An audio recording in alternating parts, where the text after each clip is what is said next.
이명박 정부 시절 대표적인 권력형 비리였던 파이시티 사건은 여전히 진행 중입니다. 권세를 이용해 파이시티 비리에 연루됐던 최시중 전 방송통신위원장과 박영준 전 차관이 처벌된 뒤에 끝난 줄 알았지만 1,500명에 달하는 피해자들에 대한 배상, 보상은 전혀 이루어지지 않았습니다.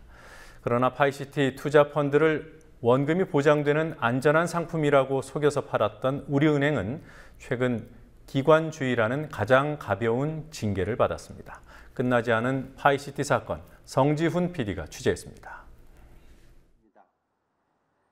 당시 이제 우리은행에서 계속 전화가 왔습니다. 뭐 특혜가 있다, 좋은 상품이 있으니까 특혜를 준다 그래가지고 계속 전화가 와서 이 우리은행의 특정 신탁을 가입하게 되었는데 지금 보니까 그것은 완전히 그 악마의 유혹이었습니다. 오늘 오후 서울 중구의 우리은행 본점 앞, 우리은행이 판매한 파이시티 특정 금전 신탁 상품의 피해자들이 우리은행의 피해 배상과 사과를 요구하는 기자회견을 열었습니다. 파이시티 사업은 이명박 전 대통령이 서울시장이던 지난 2004년부터 추진된 총 3조 4천억 규모의 복합유통센터 건설 사업입니다. 우리은행은 2007년 파이시티 사업에 투자하는 상품을 팔아 1,900억 원에 달하는 투자금을 조성했습니다. 그러나 이 과정에서 투자 위험성을 제대로 설명하지 않았고 원금이 보장되는 정기예금이라는 거짓 통보를 했다고 피해자들은 말합니다. 파이시티 사업은 특혜 시비 등에 얽혀 인허가를 받지 못하고 각종 권력형 비리에 연루되는 등 표류하다 현재는 사실상 무산됐습니다. 원금이 보장되는 예금인 줄 알았던 채권자들은 8년째 원금도 돌려받지 못하는 피해자가 됐습니다. 새벽 4시에 일어나서 우유 배달하고요. 낮에는 식당에 나가서 일하고 하면은 목욕탕 청소를 하면서 돈을 벌어서 아파트를 하나 가져보겠다고 딸 시집 보내려고 마련한 돈인데 6월달에 딸 시집 보낼 때 아무것도 해주지 못했어요. 여기가 다 투자됐기 때문에. 우리은행이 펀드를 판매할 당시 가입자의 동의도 제대로 구하지 않은 채 펀드에 가입하게 했다는 주장도 나왔습니다.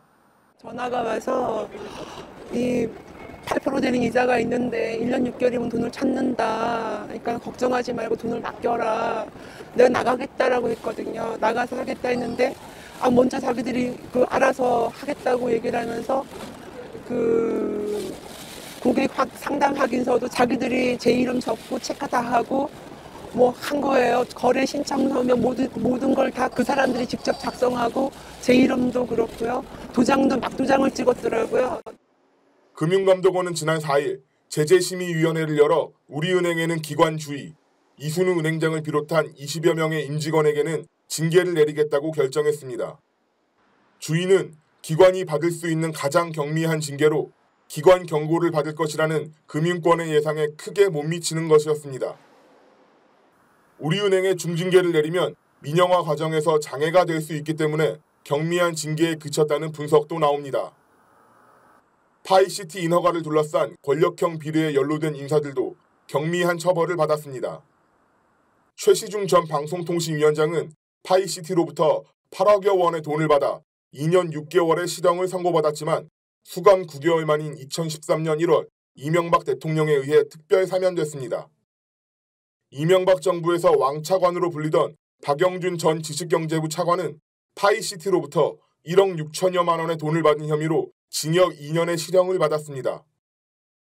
평생 모은 돈을 잃은 피해자들은 여전히 돈을 돌려받지 못했지만 이 문제에 책임이 있는 사람들은 경미한 벌을 받았고 그마저도 제대로 집행되지 못했습니다.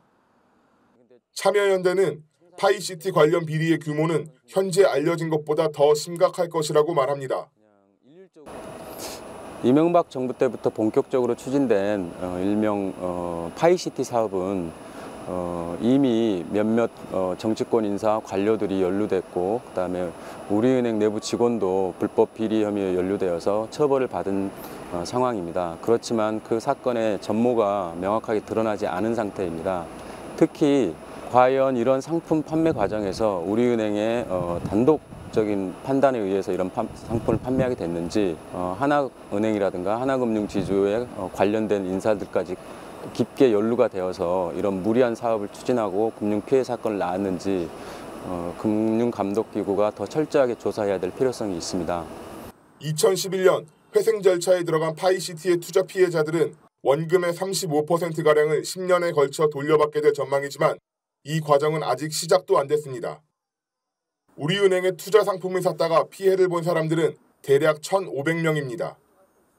이들의 억울한 사연은 현재 진행형이고 파이시티의 의혹은 아직도 전모가 밝혀지지 않았습니다. 국민TV 뉴스 성지훈입니다.